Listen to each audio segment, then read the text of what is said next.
Hi guys, I promised myself, my family, and my parents that I wouldn't have addressed this on the internet, but it's been 8 agonizing, 8 mentally draining months. This TikTok only allows 3 minutes, so more than likely there are going to be more than one part to this. Anyways, I made some jottings just so that I don't forget anything. So let's go. I was in a 4 year relationship with a well-known social media person, and it's out of my character to discuss anything that I voluntarily did to help somebody in need. But as I said, it's evident that this is what I need to do to get a peace of mind. I started dating this individual when I was 18 and I had just started UA. At the time, he was homeless and depended on the sale of an iPhone to acquire a proper meal. Vulnerability became a factor, and I felt nothing but sympathy and compassion for him. He explained to me that his family members, most of his family members and his parents abandoned him. And regrettably, over the years, I figured out why that was the case and why it's still the case actually. But I promised to stick around and attempt to illustrate genuine and unconditional love regardless.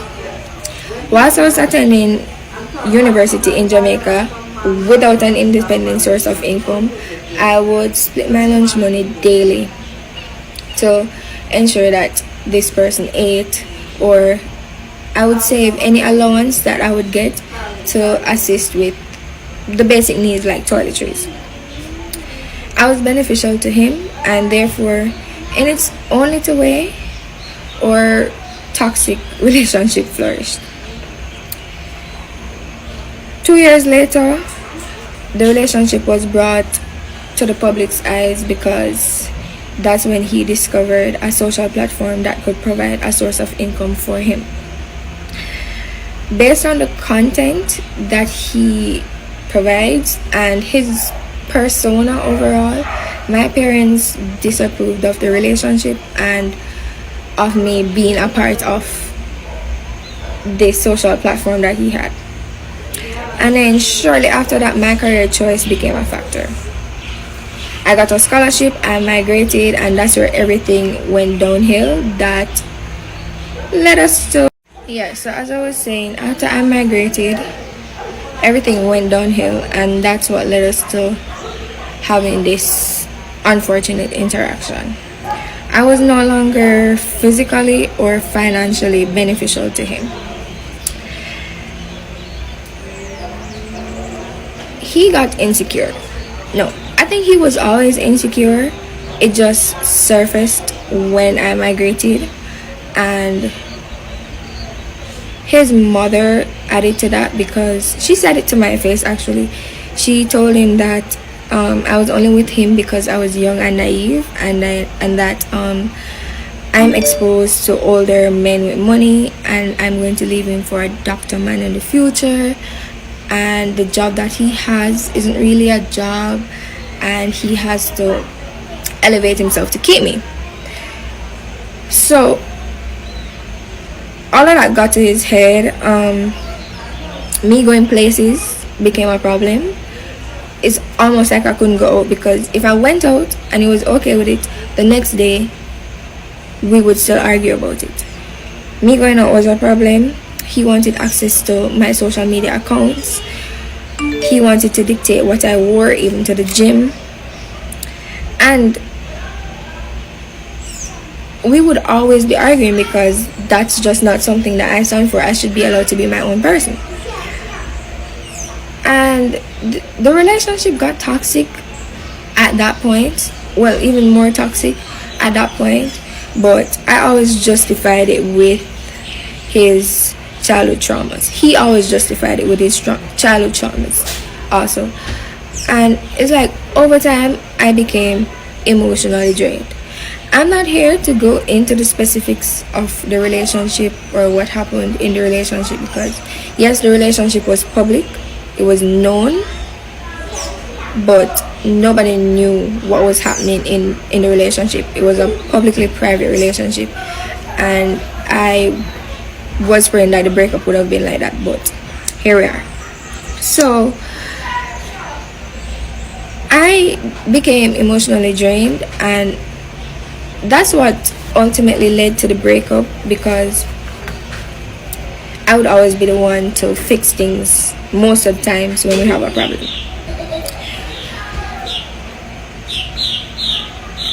His insecurity, as I said, was the main problem. After that, the relationship just basically ended without us saying that it's done. Like, we were still talking every day, we were still calling every day, but it was just arguing. Arguing every day. Me having friends became a problem, despite the gender. And we would talk for days and then not talk for days. Anyways, as I said, nobody spoke about a breakup. My friend met in an accident, a person that I had to cut off because Kimani was insecure of the person, and he told me to cut off the person, and for the sake of my relationship, I did that. But I got a call, okay, this person met in an accident, and the person and I were really good friends. So obviously I'm going to want to visit my friend. My friend is in the ICU. He literally told me, if you go and see this guy in the hospital, then consider the relationship done, because I'm uncomfortable with you being around the guy. So I say, you're uncomfortable with me being around an unconscious guy, somebody that's literally fighting for their life. The guy was literally on a ventilator. And I went and we argued. And I said, look, I'm not going to apologize for caring. I'm not going to apologize for that. And we would argue about this days after. Consecutively, we would argue. And at one point he told me he wouldn't care if the guy died because he doesn't know the guy, so he wouldn't care. And then right there and then is that I saw him as a different. I didn't even see him as a person. I didn't even see him as a human, because right there and then you're telling me, oh, you lack moral, you lack sympathy, like you're unable to love unconditionally. And that's not something that I want for myself, or say I would want for my children in the future. I ended the relationship right there. I ended the relationship, and it was just a back and forth thing. We would block each other, unblock each other, and that's when he started to try. Like, that's when he genuinely started to try. And then he tried to flip the situation. He was like, oh, I'm trying and you're not even trying, you've completely given up on the relationship. But the thing is, I was mentally drained, emotionally drained at that point, and I just couldn't look at him the same. So we broke up, and it's been 8 months since the breakup.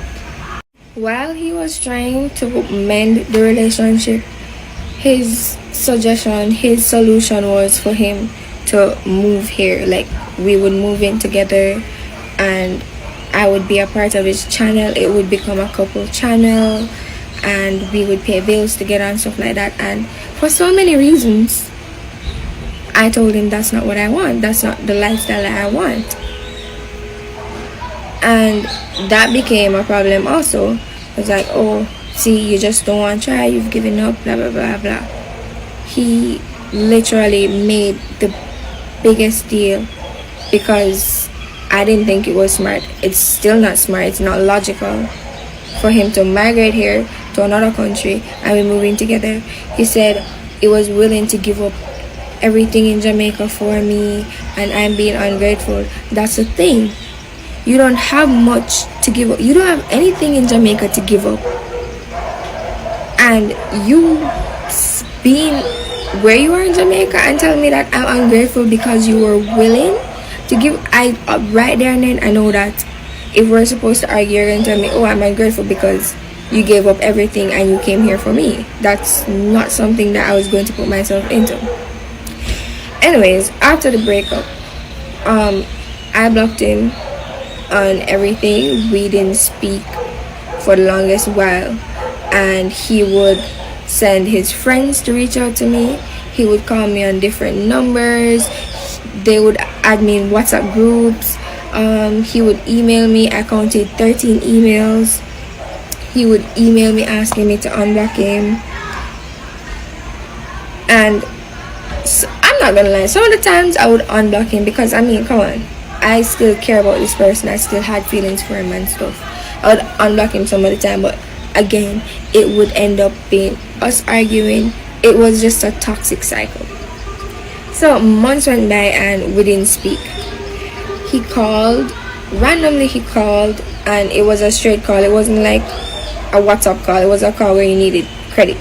So I was like, alright, this must be an emergency. So I answered, and he was telling me that he started making this amount of money on YouTube, and he was just excited and he really wanted to tell me. So I was on the phone and I was congratulating him and stuff, and he was telling me that I'm stupid because he's making this amount of money now and I was there for him when nobody else was there, so he should be spoiling me with this money and not another girl.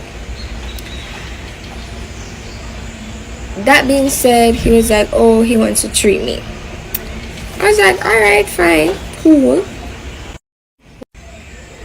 Yeah, so I was like, alright, I always knew his banking information, but to get access to it, I would need a confirmation code from his email. He told me to take the money, and I took 6,000 Jamaican dollars just to buy the braids. It wasn't to pay for transportation, it wasn't to pay the hairdresser, it was just to buy the braids.